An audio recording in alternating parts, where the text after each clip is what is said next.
A very good morning. Hello student. I am your teacher from Sanskriti Gurukulam School. How are the student? I hope you all are fine.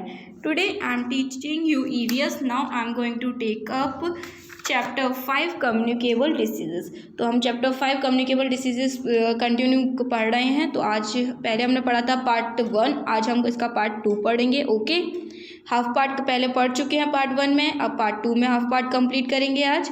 तो start करते हैं, आप अच्छे से read करेंगे मेरे साथ।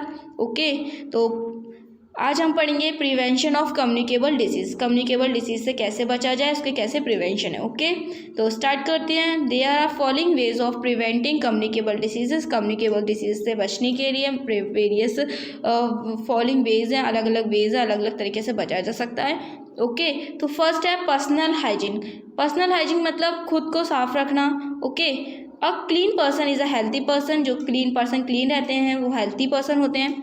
Following clean habit help the prevent the spread of diseases. जो आप आगे जो हैबिट दी गई है उससे हम जो स्प्रेड ऑफ डिसीजेज है, जो डिसीजेज फैलते हैं उससे बच सकते हैं। ओके, तो क्या वेज दिए हैं। फर्स्ट है do not eat over ripe fruits and spoiled food. हाँ, जो ओवर रिप फ्रूट्स होते हैं, जो स्पॉइल्ड फूड होते हैं उसे नहीं खाना चाहिए। डू नॉट ईट फूड और drink juice water for road side stall. जो रोड साइड स्टॉल्स होते हैं, जो खुले में होते हैं, वो जूस और वाटर हमें नहीं पीना चाहिए और ना ही वो फूड खाना चाहिए। थर्ड है keep your surrounding clean. Do not eat food kept in unclean place. जो हम अपने आसपास को साफ रखना चाहिए और हमें वहाँ फूड नहीं खाना चाहिए जहाँ अनक्लीन है प्लेस, वो अनक्लीन प्लेस पे हमें खाना नहीं खाना चाहिए। ओके, फोर्थ है wash your hand before you touch food और वाटर। तो फोर्थ पॉइंट है आपके लिए, अपने हाथ को अच्छे से धोना चाहिए। यदि हम खाने को पानी का टच करने वाले तो उससे पहले अपने हाथ को अच्छे से वॉश करना चाहिए। नेक्स्ट पॉइंट है keep food and water cover. Food और वाटर को कवर करके रखना चाहिए। एंड लास्ट पॉइंट है wash your hand with soap and water after you go to the toilet. Toilet जाने के बाद उसके बाद हमें अपने हैंड्स को वॉश करना चाहिए सोप से। Okay, properly. सेकेंड है by stopping the breeding of germs and insect. Stop कैसे कर सकते हैं जर्म्स और इंसेक्ट को बढ़ने से। फर्स्ट पॉइंट है drinking water should be filter boiled chlorate and keep safely store. तो जो पीने का पानी है उसे फिल्टर करना चाहिए, उसे बॉयल करना चाहिए और उसे सेफली स्टोर करना चाहिए। मतलब यदि हमने पीने का पानी रखा है तो उसे ढक के रखना चाहिए। सेकेंड पॉइंट है boil the milk to kill the germs it contain. जो मिल्क है उसे बॉयल करना चाहिए, उससे उसके जो जम्स होते हैं वो किल हो जाते हैं। थर्ड पॉइंट है कि water and food well covered and clean. Water को कवर्ड रखना चाहिए अच्छे से और साफ रखना चाहिए।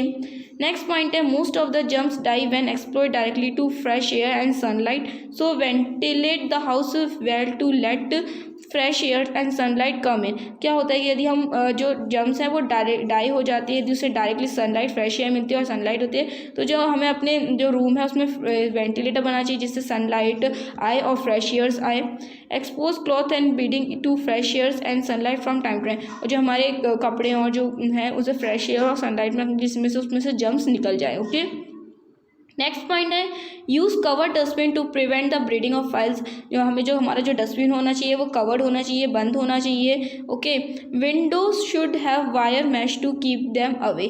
ओके, नेक्स्ट पॉइंट है toilets and bathroom should be clean wash with disinfectant germs killer like phenyl और डिटॉल। जो टॉयलेट्स और बाथरूम उनको क्लीन रखना चाहिए, उन्हें वॉश करना चाहिए फिनाइल और डिटॉल से। ओके, नेक्स्ट पॉइंट है आपका water should not be allowed to collect in और near the house. Kerosene oil can be spread on standing water if any to prevent mosquito from laying eggs. तो हमें water मतलब house के इधर उधर पानी नहीं इकट्ठा होने देना चाहिए और उधर हमें कैरोसिन जो ऑयल होता है उसे मतलब स्प्रेड करना चाहिए जिससे मच्छर नहीं होते। ओके, आगे आपके है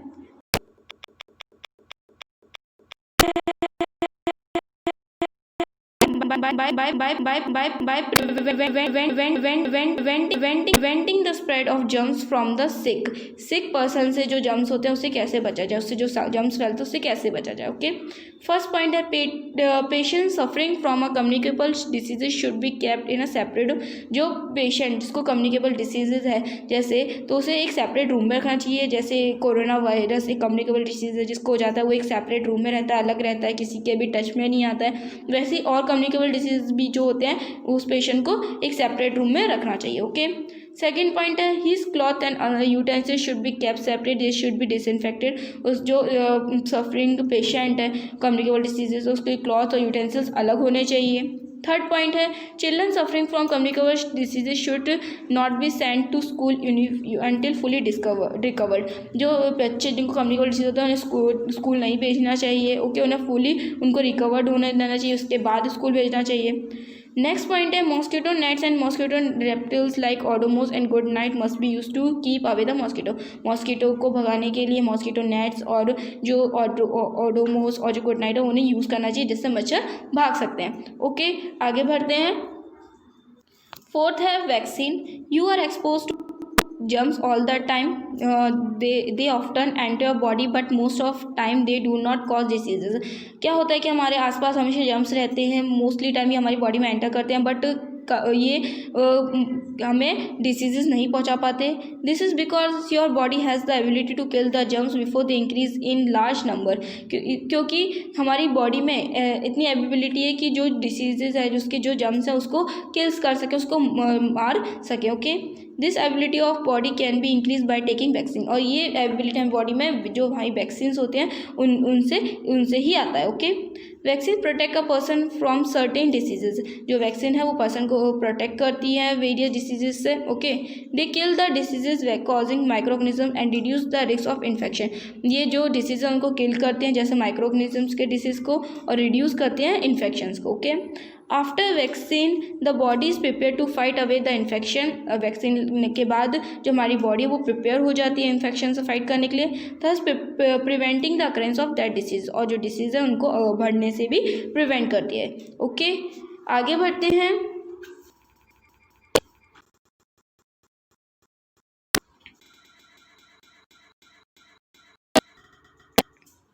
vaccines are available for disease like polio and tuberculosis और पोलियो जैसी डिसीज़ के लिए वैक्सीन अवेलेबल है। Most of us have taken the polio vaccine. Mostly हम सबको जो पोलियो वैक्सीन है वो लेते हैं। It protect us from polio causing germs. ये पोलियो कॉजिंग जर्म से प्रोटेक्ट करती है हमें। Okay, there are certain diseases for which all should be immunised in childhood. यहाँ पे कुछ एज दी है, नंबर नेम ऑफ वैक्सीन दिए और नेम ऑफ डिसीज़ दिए हैं जो कि एक चाइल्ड को बचपन में लगते हैं, उसके चाइल्डहुड में लगते हैं, जो कि उसको उसके लाइफ टाइम में उसको जो वेरियस डिसीज़ है उससे प्रिवेंट करते हैं। ओके, आगे बढ़ते हैं। New discoveries in the field of modern medicine and personal hygienic help to protect us from disease. जो नई नई डिस्कवरीज होती हैं मेडिसिन और जो पर्सनल हाइजीनिक में, ये प्रोटेक्ट करते हैं हमें वेरियस डिसीजेज से। ओके, आगे बढ़ते हैं। There are national program to eradicate communicable diseases. If we cooperate with the authorities and take care of yourself and our surrounding, we need not suffer from this disease. तो जो communicable disease को रोकने के लिए national programmes होते हैं, यदि हम इन सब अथॉरिटीज़ के साथ कोऑपरेट करें और खुद की केयर करें तो हम ये कम्युनिकेबल डिजीज़ से बच सकते हैं। Okay, oral rehydrating solution ORS। अब ORS के बारे में पढ़ेंगे। In diarrhoea the body fluids are pass out from the body. Diarrhoea में क्या होता है, जो बॉडी जो फ्लूइड्स है वो पास आउट होते हैं बॉडी से।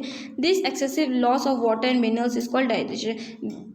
एक्सेसिव लॉस हो जाना वाटर्स का और मिनरल्स का, वो उसे क्या कहते हैं, dehydration. Okay, it may lead to that if not cure. यदि हम इसकी केयर नहीं करेंगे तो इससे हम डेथ भी हो सकती है। Okay, rehydration means to compensate from the water and mineral. और रिहाइड्रेशन का मीन्स होता है पानी का लॉस होना और हमारी बॉडी से पानी और मिनरल्स का लॉस होना। Okay, oral rehydration solution is given to save the child, it is prepares follow.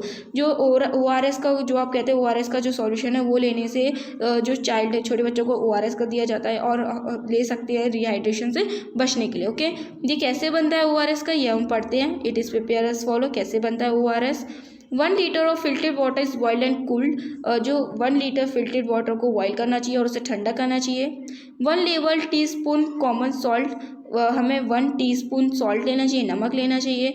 1 level teaspoon of baking soda लेना चाहिए। ओके, 1 चम्मच सोडा लेना चाहिए। 8 heap teaspoon of sugar is dispose in this water. और 8 जो heap sugar जो teaspoon sugar है वो पानी में डालना चाहिए। Drop of lemon juice may be added for the taste. जो लेमन ड्रॉप है वो भी हमें डालना चाहिए टेस्ट के अकॉर्डिंग। This is ORS। जो मिलके जो बनता है वो ORS कहलाता है। It is should be use with in 12 hours, जो कि सिर्फ 12 आवर्स के लिए ही यूज़ होता है, उसके बाद हमें इसे यूज़ नहीं करना चाहिए, 12 आवर्स तक यूज़ करना चाहिए।